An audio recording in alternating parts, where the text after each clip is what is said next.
ठाणे जिल्ह्यातील मतदार यादीमध्ये 12 जानेवारीपर्यंत आणखी 48,471 मतदारांची वाढ झाली आहे. 27 ऑक्टोबर 2023 पर्यंत 63,43,889 मतदारांची नोंद झाली होती. त्यानंतर ही मोहीम पुढेही सुरू राहिली होती. त्यानुसार आता एकूण मतदारांची संख्या 63,92,360 इतकी नोंद झाली आहे. नवमतदारांमध्ये सुमारे 40,000ची भर पडल्याचंही दिसून आले.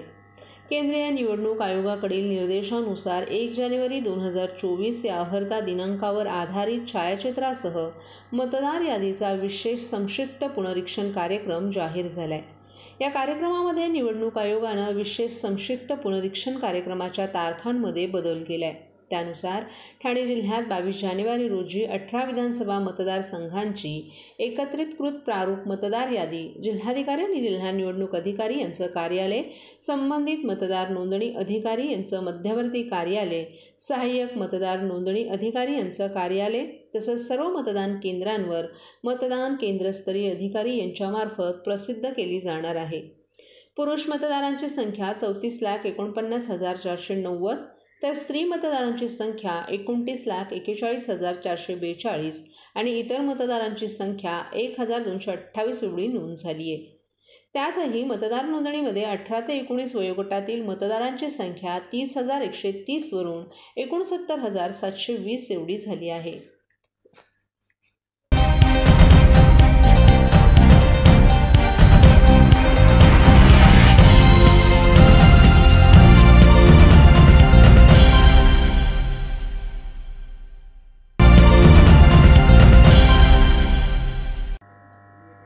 जन्मतः अंध असली तरी प्रभू श्रीरामाप्रती तिची भक्ती मात्र डोळस आहे. ठाण्यातील 11 वर्षीय श्रेया शिंपी ही जन्मतः अंध असून तिला अयोध्येतील प्रभू श्रीरामाच्या प्राणप्रतिष्ठापनेला जाण्याचा योग आला नसला तरी आपली भक्ती व्यक्त करण्यासाठी तिनं चक्क रामनामाचं गाणं गाऊन रसिक भाविकांचं लक्ष वेधलंय. ठाण्यातील पाचपाकाडी टेकडी बंगला येथील अष्टविनायक दर्शन सोसायटीत राहणारी श्रेया शिंपी ही राहुल आणि स्वाती शिंपी या दाम्पत्याची एकुलती एक मुलगी.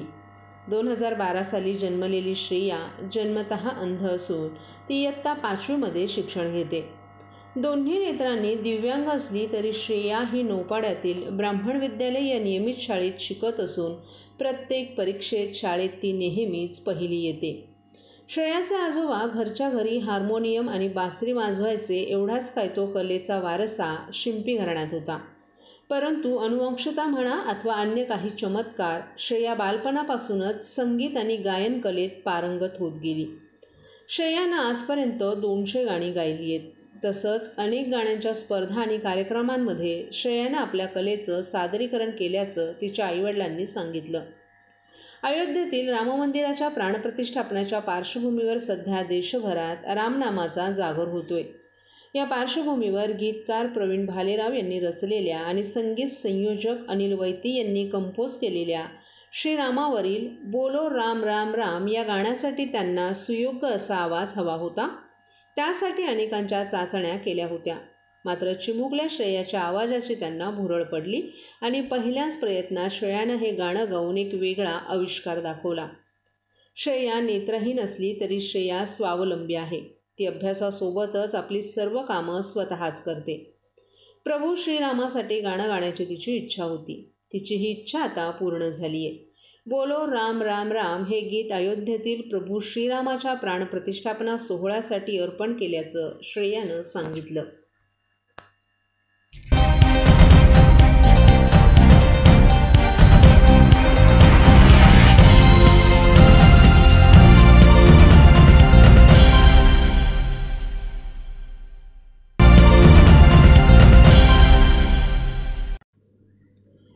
वृक्षवल्ली आम्हा सोयरे वनचरे, पाणी अडवा पाणी जिरवा, झाडे लावा झाडे जगवा, कापडी पिशव्यांचा वापर करा, पर्यावरणाचा ऱ्हास करू नका असे विविध संदेश देत ठाण्यातील रिक्षाचालक संजय वरणकर यांनी पर्यावरण जागृतीचा निर्धार केला.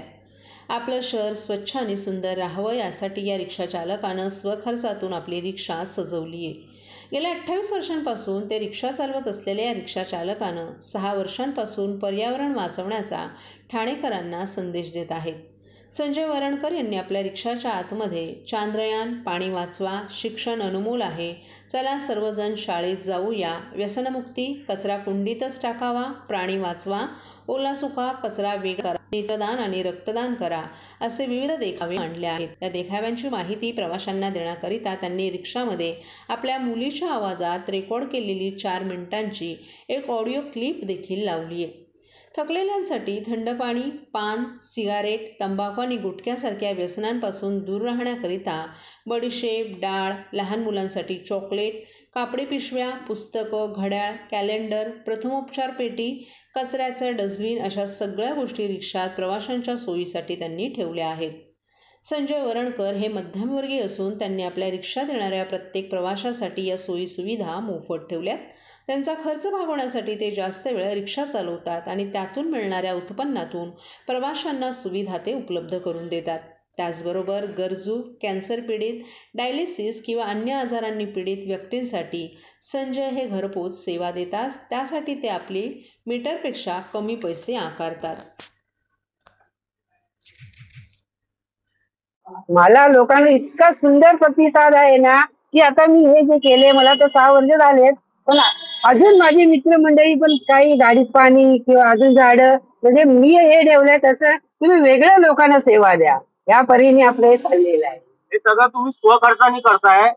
तुम्हाला समजा आता भाडं एखाद्याचं स्वीकारता तर त्यासाठी काय जास्त आकारणी घेता किंवा काय, कसं कसं तुम्ही करता? हे मी माझ्या 2 भाडी जास्त मारतो मी, आणि हे मी माझ्या स्वतःच्या पैशाने लोकांना देतो. मी कापडी पिशवी वापरावी म्हणून प्लॅस्टिक नाही वापरायची, मी कापडी पिशवी ठेवलेले आहे. मास्क ठेवले जेणेकरून त्यांना मास्क पाहिजे, मास्क वगैरे मी गाडीमध्ये अवेलेबल करून देतोय. कोविड काळ येऊन गेला, कोविड काळामध्ये कसं काम केलं? कोविड काळामध्ये पण माझ्या गाडीमध्ये मास्क वगैरे मी ठेवलेले होते.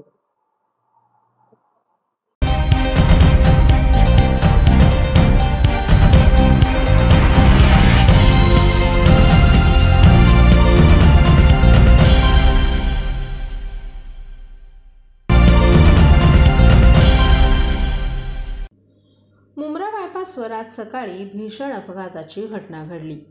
रहमानिया हॉस्पिटल जवळील बायपासवर एक ट्रेलर पलटी झाल्यामुळे वाहतुकीची मोठी कोंडी झाली होती.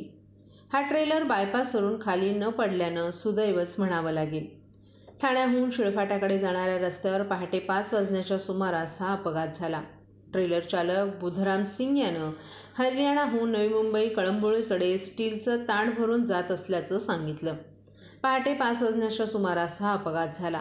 रहमानिया हॉस्पिटल जवळील उतारासमोरील एका वाहनानं अचानक ब्रेक लावला, त्यामुळे ट्रेलर चालक बुधराम याचं नियंत्रण सुटलं आणि ट्रेलर पलटी झाला. सुदैवानं बायपासमुळे खाली पडण्यापासून तो बचावला आणि मोठा अपघात टळला.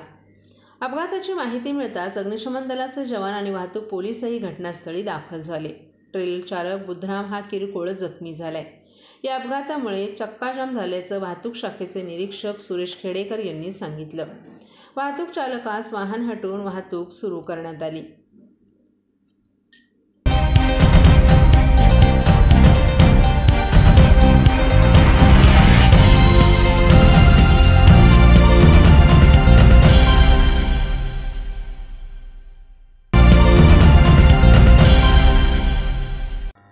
राजापूर येथील आमदार राजन साळवी यांनी उत्पन्नापेक्षा अधिक अपसंपदा जमवल्याप्रकरणी ही कारवाई करण्यात आली आहे. 5 पथकाच्या माध्यमातून त्यांच्यावर कारवाई सध्या सुरू आहे. 2009 ते 2022मध्ये त्यांच्या उत्पन्नापेक्षा अधिक संपदा जमा केल्याप्रकरणी छापा टाकण्यात आला आहे. या प्रकरणी त्यांची पत्नी आणि मुलगा यांचा देखील यात समावेश आहे. कलम 13(1)(ब) आणि 13(2) याप्रमाणे कारवाई करण्यात आली असल्याची माहिती ठाणे लाचलुचपत विभागाचे अधीक्षक सुनील लोखंडे यांनी दिली आहे. काय नेमकं कारण समोर आलेलं आहे? रत्नागिरी येथील जो राजापूर मतदारसंघ आहे विधानसभा, त्यांचे आमदार जे आहेत राजन साळवी यांच्या विरुद्ध आज रत्नागिरी सिटी पोलीस स्टेशनला अपसंपदेबद्दल गुन्हा दाखल झालेला आहे. यामध्ये गुन्हा दाखल करताना 2009 ते 22 या कालावधीमध्ये ते ज्या लोकसेवक या पदावर होते त्या पदावर असताना जी अपसंपदा ग्रहण केलेली आहे त्याबद्दल हा गुन्हा दाखल झालेला आहे आणि त्याच्यामध्ये त्यांना अपसंपदा धारण करायला ज्यांनी मदत केली त्यांचा मुलगा आणि पत्नी यांच्या विरुद्ध पण ह्यामध्ये कारवाई केली जाणार आहे. आज सकाळी गुन्हा दाखल केलेला आहे आणि एसीबीच्या 5 टीम तिथे घरझडती आणि विविध ठिकाणी छापे कारवाईसाठी तैनात आहे. आज त्यांची तिथे कारवाई सुरू आहे. सर, काय नेमकं छाप्यामध्ये मिळून येऊ शकतं आणि कशा प्रकारची कारवाई भविष्यात होऊ शकते? छाप्यामध्ये बहुतांश आपण त्या ठिकाणी इतर काही जी आता चौकशी झाली त्या व्यतिरिक्त काही मालमत्ता आढळते का किंवा कुठले मालमत्तेसंबंधीचे कागदपत्र आढळतात का याबद्दल सविस्तर कारवाई केली जाते.